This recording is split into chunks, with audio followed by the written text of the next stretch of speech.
But the reason why it became very clear that we wanted to have a playwriting component of our program was because we've been devoted for all these years to the production and development of new plays. So if we are cultivating actors within the acting program who would then eventually move into the theater and get opportunities to act, well, the lifeblood of a play producing new theaters is new plays. How does playwriting differ from other forms of storytelling? Well, I think the thing that distinguishes a play, certainly most clearly from any other form, is that it's told primarily with dialogue. And that's not an easy thing to capture, dialogue. You know, not just the dialogue of one character, but the dialogue of several characters. You've really got to be able to distinguish those voices and the differentiation and the idiosyncrasies of those voices. What is the benefit, what is the difference between just working individually with a coach and working in a workshop situation? Well, I mean, look, in any artistic form, there is a certain amount of solitude, even in acting, you know, but there's nothing like being around other people that are in a similar process to gain support and feedback, to watch other people who are maybe dealing with similar struggles or challenges and how they're resolving it, how the teacher is guiding them to resolve. What's the process to begin a play? So the thing that I do when I'm starting with new students is I ask them to look within themselves and to find issues, aspects of themselves that are weighing on them, that are of concern to them, that are of import or importance.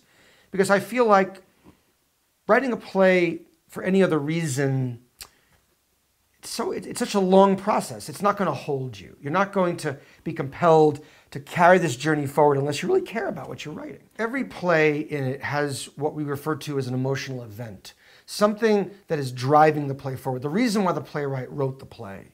So let's say there's an issue of loss in your life, and that loss is something that you've been trying to make sense of. Well, that's a perfect foundation for the writing of a play. Is it helpful for a writer to hear a play read? It's essential for a playwright to hear a play read because obviously, ultimately, a play doesn't end on the page. It ends on a stage. So how actors interpret it can change a play entirely. But that's one of the reasons why in our workshop, people who are writing plays are bringing in scenes, and even though some of those writers in the workshop aren't actors, they're hearing their plays read out loud every week. How do you structure the workshops? It's a blend of writing exercises, which we then talk about, and then people bringing in their work from home to then listen to, have the other people in the class read, comment on, and of course I comment on it as well. What's the difference between writing a play that's a comedy and writing a play that's a drama? Well, you know, all of us say that, you know, you're either born with a comedy gene or you're not, right? There's a certain kind of comic wit, timing, pith. But beyond that, you may find this surprising or maybe not, that there really is no difference. That for a play to be really funny, it's the characters still have to be dealing with serious issues that they're going after. So they may be framed and delivered in different ways, the wording, the ironies, but the issues are the same. Characters going after their needs and meeting obstacles. That's also what a play is. But I find that plays, whether they're one acts or full lengths, they never get written in the first draft. That's a common myth that young writers come in, oh, I've got to write something great the first shot out. There's a well-known writer that I know who once said that if anybody looked at his first drafts, they think it was written by a moron.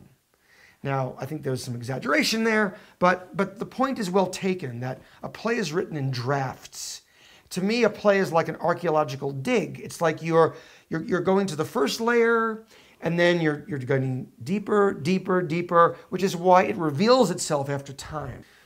We have had 2 writers in our history that have ended up on the axial stage, full productions. Doesn't happen to everybody. You know, everyone's going at a different rate, a different speed. But there have been a lot of writers Maybe they haven't been produced by us, but have been produced by in other festivals and other theaters. So, of course, the goal when people come in is to see their work on stage somewhere.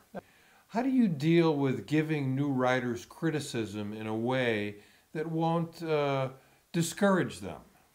It's a very delicate process, Brett. Extremely delicate. It's, on the one hand, taking any kind of artistic risk for the first time is scary and courageous. So you've got to find ways to support that and to encourage and to really complement all the things that can be complemented, to give people tremendous enthusiasm and encouragement. At the same time, you've got to direct so that they're learning the foundational skills right from the beginning and not spending years doing it, getting plenty of compliments, but not learning the craft. So it's a balance between the two. Every semester we deal with this question because people who are taking the workshop, I mean, we all live busy lives. So people are working, people have families. I ask people to, if they can, to try to devote 15 to 30 minutes a day to make space to just think about their play. Maybe they'll do some writing, maybe they won't. And what we find is that if people can do this, even if they do it every other day, that sitting down for 30 minutes or 15 minutes, they wind up wanting to stay longer and wanting to write longer. And that's how the plays get done. You've got to participate in the process.